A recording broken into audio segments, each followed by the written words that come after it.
of you who might not know me, I'm Neil. I'm Volz's youngest son. I'm the good-looking one. I suppose that goes without saying. Anyway, on behalf of our family, I would like to welcome and thank everyone who is here. We'd especially like to thank all of you who traveled from far distances. We're very grateful that you chose to celebrate Dad's life with us today. The last time I saw my dad was about 6 a.m. in the morning, hours before he passed away. Dad was receiving hospice care. His breathing was labored, but he was at peace. I remember he had a little American flag pillow laying on the bed next to him. He was a great dad.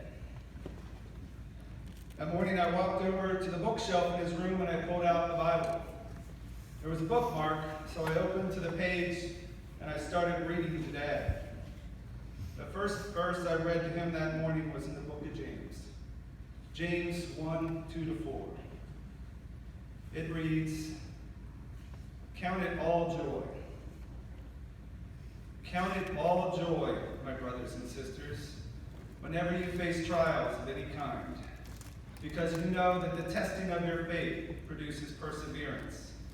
Let perseverance finish its work, so that you may be mature and complete, not lacking anything." I love that verse.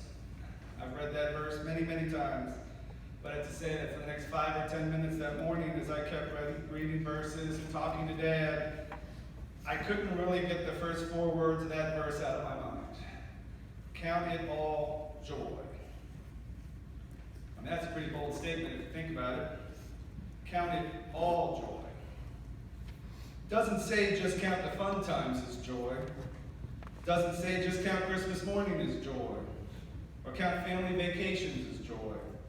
Or that time in Utah when we went to the Utah Buzz game and thousands of people were chanting, "Let's go Buzz! Let's go Buzz!" Joy. It says count it all joy. That means the bad times too, right? That means having joy through the pain, seeing the joy during the loss, and understanding that there's joy in our suffering. It was while I was having thoughts like that when it hit me. Counting it all as joy is one of the things that defined my dad.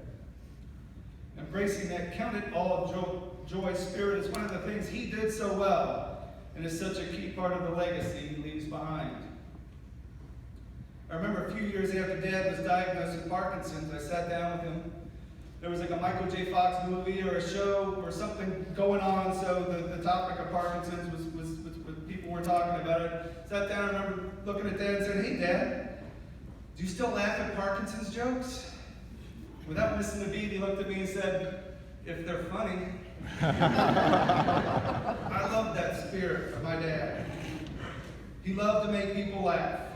He loved encouraging people. He loved adding value to people's lives. He loved seeing us grow, and not just in the good times. When I was in first grade, I spent about a month in the hospital. It was pretty bad. I almost died.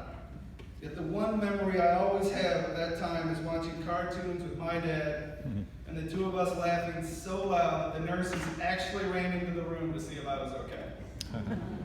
Now I look back on that, Droopy's a funny cartoon.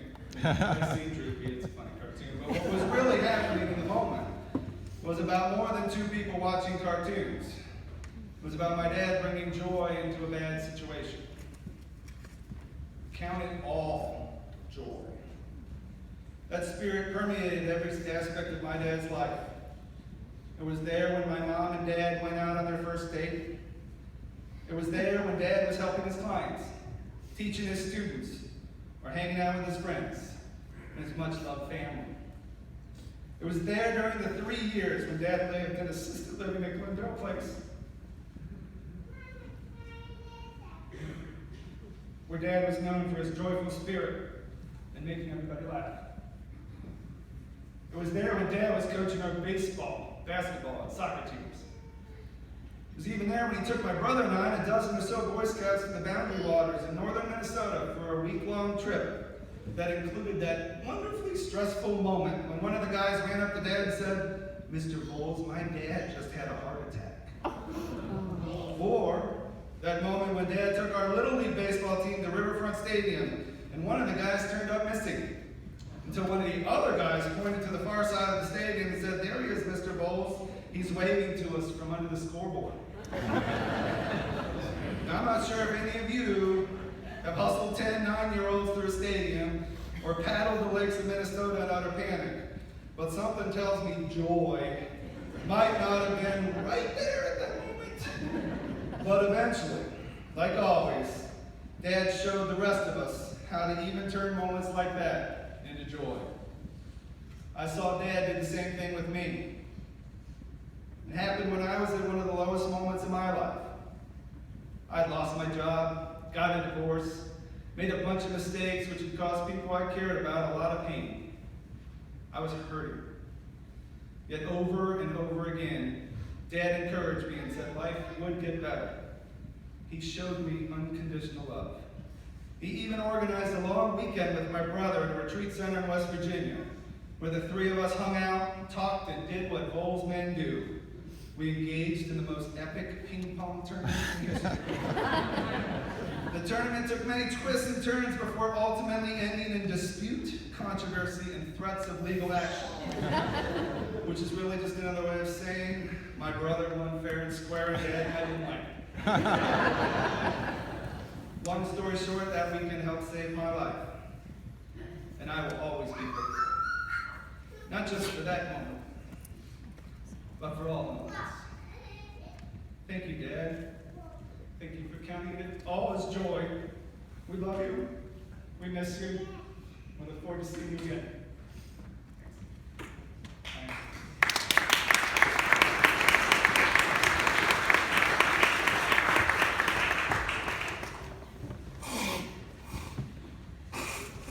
I'm not the other son.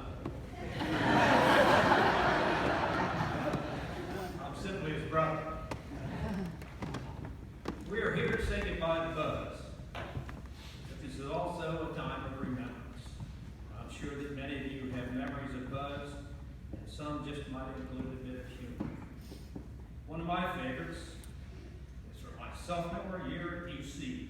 A carload of pikes from the Alpha Psi chapter house left to attend the wedding of a fraternity member. The ceremony took place at a Protestant church in Hyde Park. As we entered, we were ushered down the aisle on the groom's side. Across the sanctuary, there were a number of the bride's sorority sisters who had attracted our undivided attention. Buzz, our leader, picked a pew, and without giving us a heads up, genuflected before entering. The rest of us, eyes still glued across the sanctuary, toppled over him, and tumbled in the aisle. So much for impressing the young people from our senior procession. During his days at UC and for the next 50 years, Buzz was active in our fraternity. He did not need to be elected or appointed. He simply stepped up, did whatever needed to be done. He showed us his strength as a leader. He offered thoughts on how we might solve a problem or undertake a project. His approach, though, was much like that of the Dalai Lama. If the idea doesn't make sense to you, just leave it here. Buzz was simply planting the seed, asking you to think and to take another look. In 2000, Buzz was diagnosed with Parkinson's disease. Just over 3 years ago, he moved into Glendale Place. I visited. It was difficult, though, to predict if he would be in his room, in physical therapy, or simply not feeling up to head and coming. I shared my frustration with Gabe. She immediately invited Karen and me to join her and Buzz's family, who visited him every Saturday morning. Wow, what a difference the day makes. After a few weeks, we officially became members of the Saturday Morning Club. On most Saturdays over the past 2 years, we visited along with Gabe, his sisters Jody and Jerry, brother-in-law Jack, son Lynn and his wife and their 3 children, Lily, Brennan, and Brady. Buzz's pride and joy. Son Neil and his wife, Pam, came from Florida to visit. Other family members, friends, and the staff at Glendale Place often stopped by. Relatives of other patients joined in the fun. And Buzz was the chairman of the board. Those Saturday mornings were great therapy for him and for all of us. For Buzz, family was everything, but his definition of family included so many. And once you were part of his family circle, you were there forever. He exemplified the words of Norman Vincent Peale, who said, "The way to happiness is to keep your heart free from hate, your mind free from worry. Live simply, expect little, and give much. Scatter sunshine, forget yourself, and think of others." Buzz's family included a number of brothers, fraternity brothers.